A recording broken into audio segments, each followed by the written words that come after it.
Oi gente, eu sou o Neto, esse aqui é o canal 1000 Páginas e agora nós vamos falar de quadrinhos e mangás do pior ao melhor.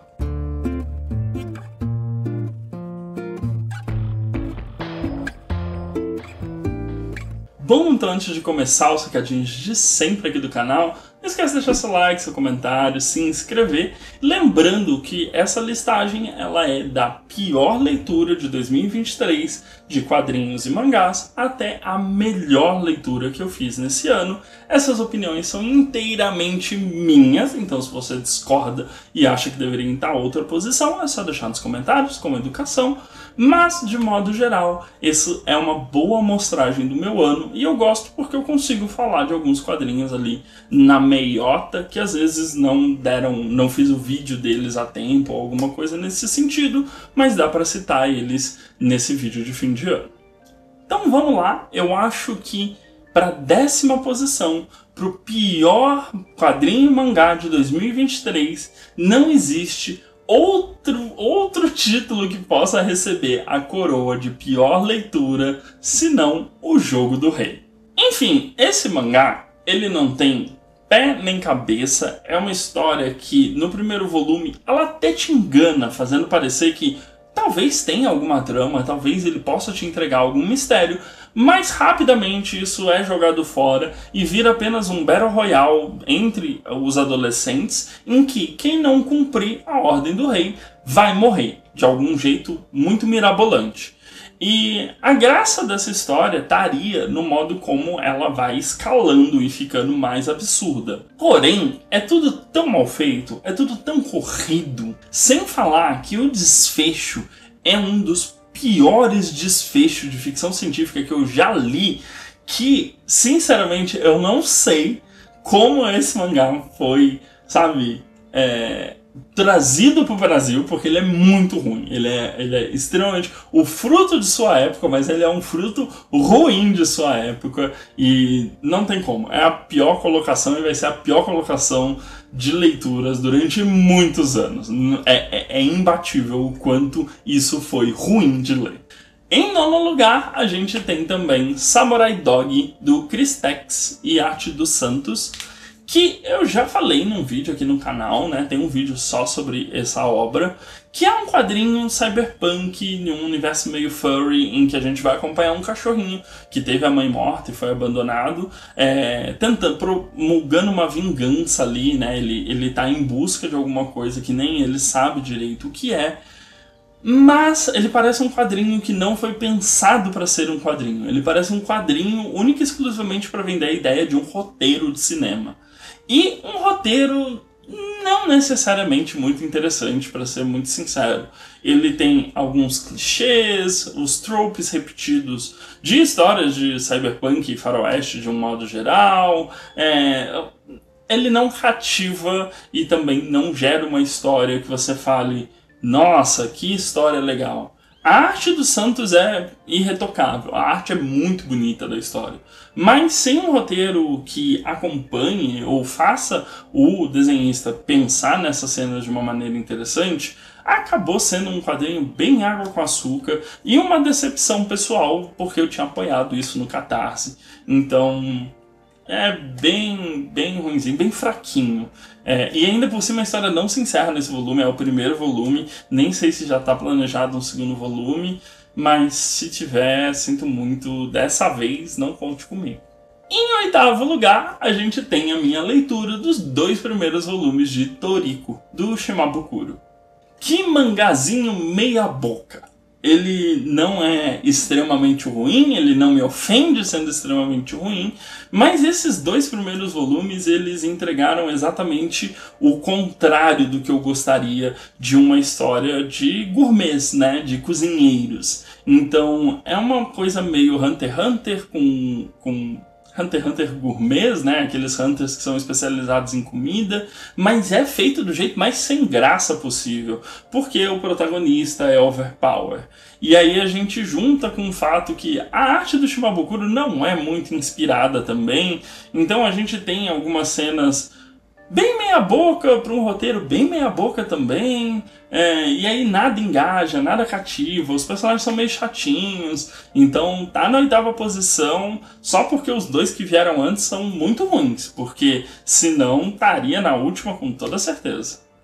Em 7º lugar, aí que as coisas já começam a ficar boas. Eu coloquei A Princesa e o Cavaleiro, A Noite da Princesa, do Maurício de Souza, em conjunto com a Tezuka Productions.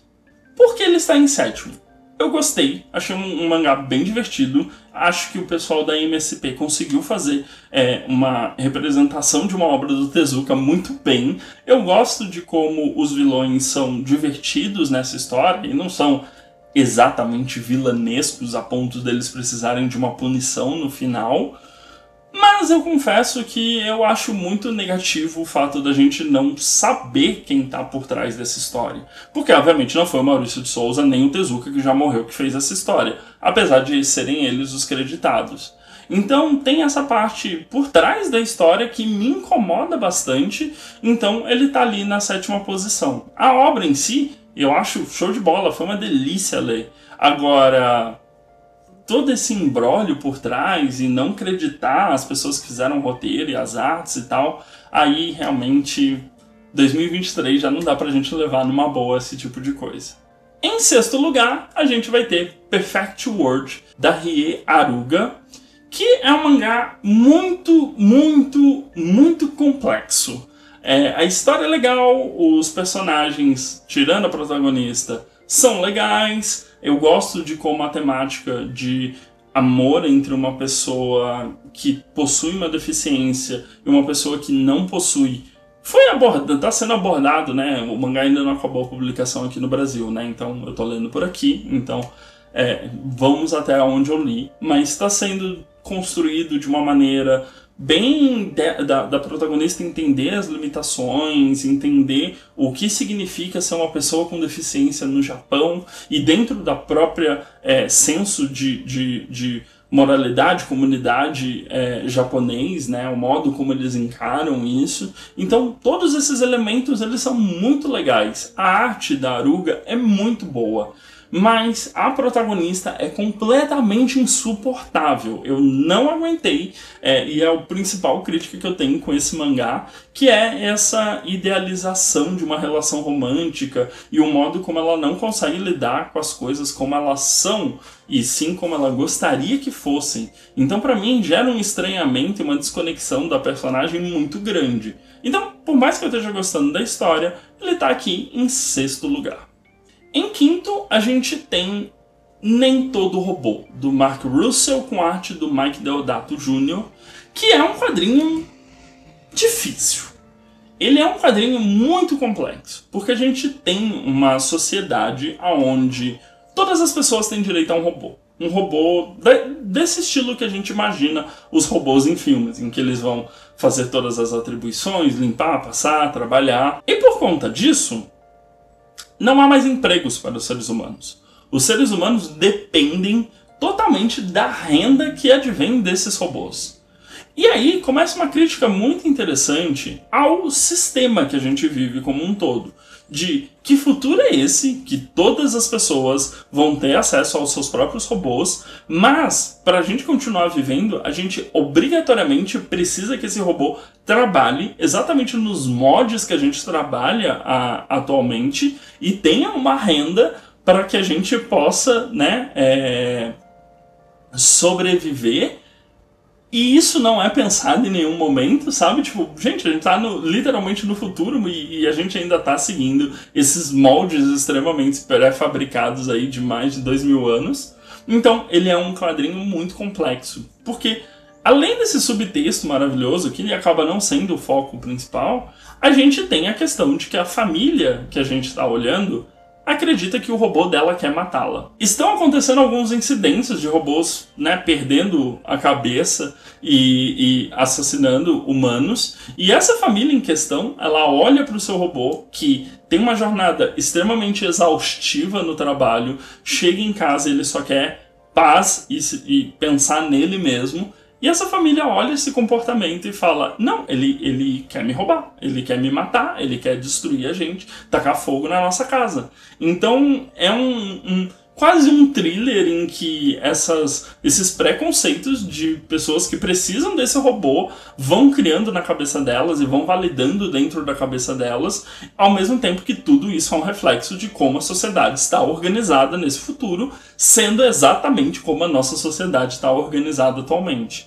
Então é um quadrinho que eu gostei bastante, eu acho que vale até uma releitura dele, para poder pegar mais referências, pegar mais questões da narrativa, porque ele é um quadrinho denso, ele é um quadrinho pesado, assim, você não vai sentar e ler ele de uma vez, mas ele traz questionamentos muito interessantes e muito válidos, a começar pelo próprio título, né? Nem todo robô. Falando em robô, na quarta posição a gente tem Sentient, Consciência Artificial, do Jeff Lemire e do Gabriel Malta, que tem vídeo aqui no canal, que também traz essa questão de robótica. A gente tem uma nave onde uma tripulação humana está indo para as novas colônias. Porém, o universo é complexo, e por conta disso, essa nova colônia ela quer total emancipação da Terra. Ela não quer ser comandada por quem ficou na Terra, e nem que os governantes da Terra vão para essa colônia depois que tiver tudo pronto e fale: ah, que bom, agora que está tudo resolvido, eu vou mandar aqui. E por conta disso gerou um órgão separatista. Todo mundo na nave acaba assassinado, exceto as crianças que são salvas pela IA da nave. Só que eles ainda têm uma viagem, acho que de 1 ano inteiro pelo espaço até chegar à colônia, e essa IA precisa cuidar dessas crianças nesse período. E o quadrinho, ele vai exatamente mostrar as modificações que ocorrem na percepção dessa IA do que é maternidade, da onde começa ela como indivíduo e da onde termina ela como indivíduo, bem como aonde começa e aonde termina a individualidade dessas crianças, tudo isso em meio a todos os perigos do espaço. Então, é um quadrinho muito direto ao ponto, ele não é muito longo, deve ter em torno, acho que tinha umas 120 páginas. Ele é bem direto ao ponto, mas é extremamente bem trabalhado, com personagens gostosos. As crianças são bem diferentes entre si, com vários backgrounds diferentes e gerando necessidades diferentes dessas crianças. Então, acaba sendo uma história extremamente proveitosa para essa discussão, ainda mais agora em 2023, que a gente tem tratado tanto sobre IA, então eu acho que vale bastante a leitura e foi super prazeroso ler esse quadrinho. Em terceiro lugar, um mangá que eu não consegui trazer vídeo aqui pro canal, mas é excelente, que é Contos Macabros, da Kanako Inuki. Foi publicado esse ano pela JBC e finalmente as editoras aprenderam que existem mais autores e autoras de mangás de terror que não Junji Ito, e a Kanako, cara, que histórias fabulosas. É um volume apenas, em que a gente tem uma pequena amostra dos principais personagens da Kanako. Então ela tem vários personagens que são recorrentes nas histórias e eles estão sendo apresentados nesse volume. E é impressionante olhar o brilhantismo da mente dela de abordar temas muitas vezes do universo feminino com uma ótica de terror, ou do universo infantil com uma ótica de terror específica, e ir trabalhando isso. E não existe apenas um tipo de terror para ela. Ela pode fazer um terror de serial killer, ela pode fazer um terror de um stalker, ela pode fazer terror de espiritual, e todos são extremamente fascinantes. Então acabou sendo um mangá com uma excelente porta de entrada para conhecer a autora, e eu espero que a editora JBC traga mais obras dela, porque tem uma gama de possibilidades nas histórias dela muito grande. Eu achei extremamente prazeroso, e eu acho que para quem é fã de terror e, por exemplo, gosta dos trabalhos do Junji Ito, é uma super sacada, porque é terror, mas tem um quê diferente, tem um tom diferente, tem uma visão diferente de como fazer terror, que eu acho que é sempre muito válido para o leitor ter contato para construir esse repertório, esse arcabouço que ele pode resgatar e comparar, e com isso todas as obras que ele lê se tornam um pouco mais ricas. Então, Contos Macabros, da Kanako Inuki é a terceira colocada da lista de hoje. Em segundo lugar, a gente tem Preferência do Sistema, do Hugo Bienvenu. Acho que assim se pronuncia o sobrenome dele, mas o Hugo fez Preferências do Sistema, que é uma obra de ficção científica, também é um quadrinho de ficção científica, em que a gente tem uma distopia muito curiosa, na qual tudo que a gente produz, necessariamente ele precisa de espaço de armazenamento. Esses vídeos que vocês estão vendo agora, ele está armazenado, né, no Google, mas isso tem um servidor físico mesmo que existe para manter a internet funcionando. E o que acontece quando a gente chegar num ponto do mundo em que não houver mais espaço físico suficiente, em que a gente precisar escolher o que vai ser salvo e o que não vai ser? O que a gente vai salvar? A gente vai salvar vídeos do YouTube? Ou a gente vai salvar filmes importantes da década de 70? E é exatamente isso que vai sendo tratado na obra, em que uma das pessoas, né, o protagonista que é responsável por fazer esse julgamento do que deve ou não ser salvo, ele começa a se rebelar com as decisões dos juízes. Do tipo, eles não vão salvar uma obra clássica do cinema, mas vão salvar uma obra completamente que ele considera irrelevante. E para que essas obras não sejam destruídas, ele começa a roubar essas obras. Então ele leva esses arquivos de mídia para casa e vai colocando tudo na memória do robô babá que está gerando uma criança. Nesse futuro, não é mais a mulher que gera a criança. O robô, ele tem tipo não é um berçário, né? Mas é como se fosse uma barriga de vidro, assim, onde ele vai gerando aquele bebê dentro dele. Então é uma criação quase que artificial. E esse robô, em específico, ele tem na sua memória obras completas de Shakespeare, filmes inteiros, séries inteiras, enfim, várias coisas que esse cara achou importante salvar. Mas isso é um crime. E em algum momento ele vai ser procurado pela polícia por isso. E quem vai criar essa criança que está no ventre do robô é o próprio robô. E aí a gente vai ter o crescimento dessa criança e como esse robô partilha esse conhecimento proibido com essa criança. E aí, o mais interessante de tudo, como essa criança absorve ou não essas memórias que não são memórias, são obras que existiram. E toda a discussão do quadrinho sobre o que é arte, o que é cultura, o que salvar, o que não salvar, o que é artificial e o que é real, ou o quanto essa figura do robô ela tá só cumprindo o que ela foi programada para fazer, ou talvez esse conhecimento que está armazenado nele de obras extremamente humanas e repletas de sentimentos mexeram na programação dele de alguma maneira. Então é um quadrinho que ele vai trazer diversas questões, não vai te dar nenhuma resposta, já te adianto isso, mas vai te deixar pensando. Então é um quadrinho muito interessante que ficou na minha cabeça o ano inteiro e vale demais a leitura, seja pelo traço, que eu acho ele genuinamente muito bonito, ele tem um quê de traço de quadrinho um pouco mais clássico, assim, mas muito bem acabado, muito bem desenhado, colorizado, e essa temática que é muito diferente, assim, ela é um quê distópica, uma pitadinha de utopia ali, e esse questionamento vivo das novas gerações. Então é uma recomendação sem erro, e foi a minha... tá ali no segundo lugar nas minhas melhores leituras desse ano. Mas para finalizar, vamos logo ao primeiro colocado, que é O Efeito He-Man, do Box Brown, que ainda não tem vídeo aqui no canal, mas eu pretendo trazer logo que janeiro chegar, que é um quadrinho fabuloso. Box Brown é um autor, um quadrinista que faz quadrinhos de não ficção, e esses quadrinhos são quase como se fossem matérias jornalísticas. Ele, por exemplo, é o autor de Tetris, que tem vídeo aqui no canal, e de Cannabis também, e de diversos outros quadrinhos que foram trazidos para o Brasil. E nesse quadrinho específico, Box Brown mexeu com algo muito, muito perigoso, que é o nerd.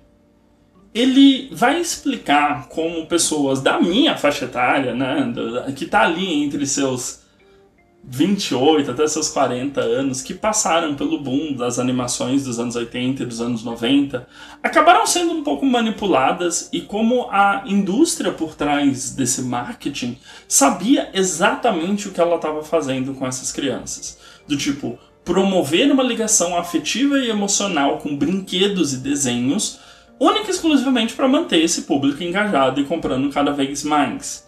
E a gente sente esses reflexos hoje exatamente dessa época infantil. O seu gosto, ou o que você acha que você gosta, na verdade foi extremamente direcionado por uma mídia que estava interessada em te vender produtos. Então é um quadrinho muito difícil de se ler, porque ele dá o tempo todo tapa na sua cara e pergunta: será que você gosta realmente das coisas que você gosta? Ele vai abordar sobre o boom dos filmes de Star Wars, do tipo, por que a gente tem, e aí eu falo a gente porque eu tenho essa relação, por que a gente tem uma relação tão afetiva com essa franquia? O que foi feito de marketing nessa época que gerou essa relação afetiva? E muitas vezes, muitas obras, como o próprio He-Man, que leva o título do quadrinho, não são boas, não são roteiros fantásticos. A nossa relação, ela é muito pessoal, ela é uma característica da nossa personalidade. E por isso, quando alguém fala o He-Man é ruim, ou então quando alguém fala que Star Wars não é bom, a gente se sente pessoalmente atacado. E qualquer modificação que vá ser feita nessas obras, ela vai mexer com o nosso âmago, ela vai dar respostas, extremamente emotivas e passionais, porque estão mexendo em algo que está entrelaçado na nossa personalidade e na nossa relação de carinho com essas obras e com outras obras de um modo geral. A construção desse quadrinho, ele é feita totalmente na investigação de como foram esses anos, como foi o processo de marketing, todas as vezes que o governo precisou entrar e dar uma brecada naquilo, mas que isso não era o suficiente e de que, alguma maneira, a mão invisível do mercado conseguia contornar para ganhar mais lucro. Então é um quadrinho muito perspicaz e que te deixa, pelo menos me deixou, com muitos questionamentos de, cara, por que eu tenho reações tão passionais com algumas coisas? Por que eu tenho reações tão emotivas com algumas obras? Porque algumas coisas são, se mexerem e trocarem alguma coisa, vai, me afetar tanto assim. Então ele vai fazendo essa construção, é muito inteligente, é um quadrinho muito gostoso de se ler. Você vai lendo como se fosse um documentário mesmo, e eu acho que é essencial para os tempos atuais, para a gente entender essa onda do nerd atual, e como essas figuras são extremamente, muitas vezes, desconectadas com a mensagem que a própria obra que ele gosta tanto quer passar. Ele adequa a obra à vivência dele, ele não está disposto a absorver a mensagem daquela obra. E aí eu estou falando especificamente do boom da Marvel, ou como as pessoas que, hoje em dia têm opiniões extremamente preconceituosas, se dizem fãs de X-Men, por exemplo. E aí esse quadrinho te dá algumas ferramentas para você começar a entender e investigar esses fatores. Então é o melhor quadrinho que foi publicado no Brasil em 2023 e a minha melhor leitura. Mas é isso, esse é o meu top 10 do pior ao melhor quadrinho e mangá de 2023. Obviamente, qualquer coisa que da sétima posição, porque o nono, o oitavo e o décimo eu não recomendo, mas qualquer coisa ali do sétimo até o primeiro colocado é mais do que recomendado. Algumas coisas vocês já vão achar vídeo aqui no canal, outras talvez venham em algum outro momento.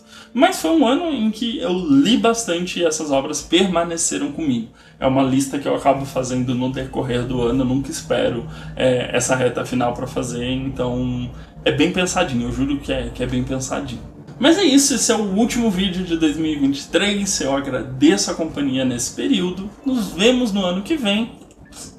E é aquilo, não esquece de dar uma olhada nos vídeos recomendados do meu lado direito, para continuar me acompanhando aqui no canal, não esquece de clicar na bolinha do meu lado esquerdo. A gente se vê no próximo vídeo, um grande beijo e tchau, tchau.